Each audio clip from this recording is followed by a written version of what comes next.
Hi, it's Justin Kanoya, DJ, business coach, and idea sharer coming to you from my garage. And in this video, I'm showing you how I am going to swap out the stock crossfader on my Denon MCX8000 for the Mini Innofader Plus. Alright, so let's take a look at the Innofader. Just comes in this box, really small. And I just ordered this off Amazon, but you can get it in a lot of places. There's some stickers that come with it. Kind of cool center label stickers for your vinyl, your control vinyl.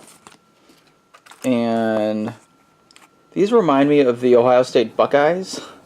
So maybe these go on football helmets, or you probably could also use them as markers on your vinyl. And here's the Mini Innofader Plus.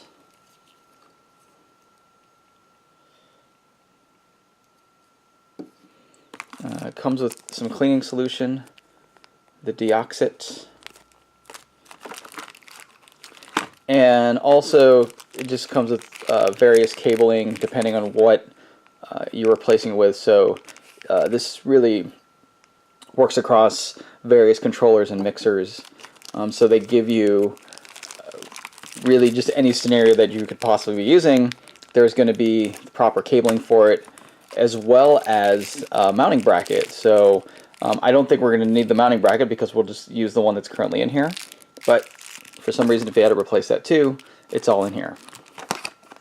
So the main reason you'll see why I need to get this replaced is, I mean, here I am tapping all the way to, you know, this left side, but then on screen you can see that it doesn't pan all the way left, at least not consistently. The right side works fairly well, but even then, like, there's a little bit of a jerking. And right now, this crossfader is all the way to the left, but then on screen you can see that it's not. And this is reflective in the music as well. So we're going to start recording. I'm going to skip ahead. See, I can't cut the song out right now, and I'm pushing all the way to the left. And it's just not working. That is not good at all. So let's get this thing swapped out. So one of the great things about swapping out this crossfader is that all we need to do is take out the crossfader. If you guys want to check out my MC4000 video, or maybe you saw it before, you really had to disassemble the entire controller, because that crossfader is really not meant to be user replaceable. However, this one is, and it's super easy. All we have are these 2 hex screws, which we just need to take out. Real easy.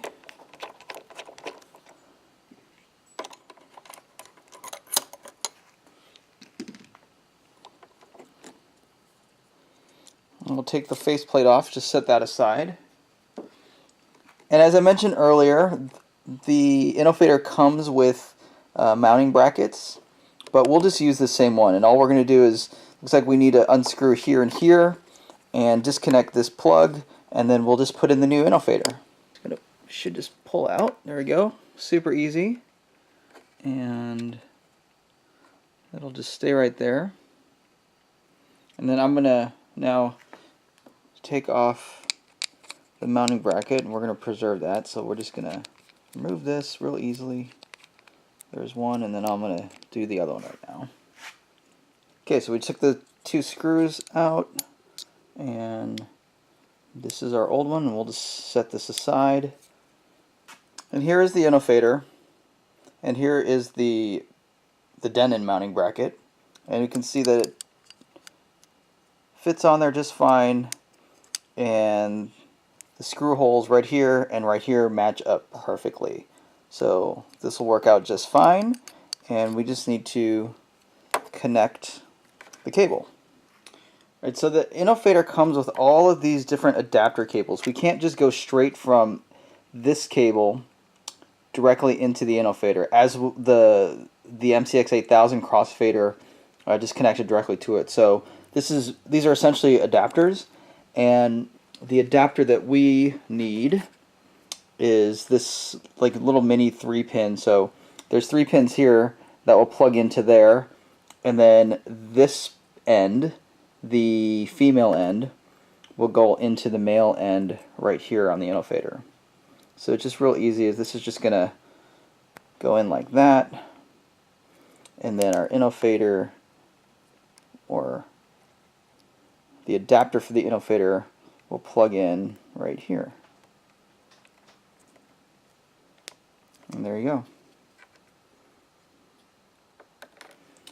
And then I'm going to put the mounting bracket on. So we'll get the screws and put those on right now. Okay, so did the one screw and here's the other one. Okay, so we just want to make sure our connection is correct, and we're going to turn it on. There's a little switch right here.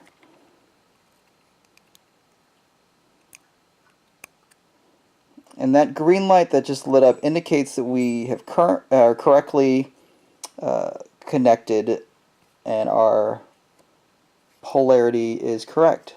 So now that that's done, I can open up my software and check to make sure everything else is good. So let's do that right now. We've got the program opened up, and we can see that all the way to the left is perfect, all the way to the right is perfect, and of course everything just glides so nicely like all Innofaders do. Just go ahead and play some music right now, and you can see that this is properly cutting.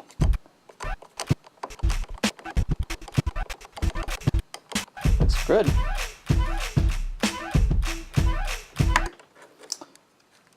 Alright, so all that's left to do is to tuck these cables in, put on the faceplate, and of course put back our fader cap. Alright, I've already put the cap back on, and we'll just give this one last tighten. And looks like everything is good to go.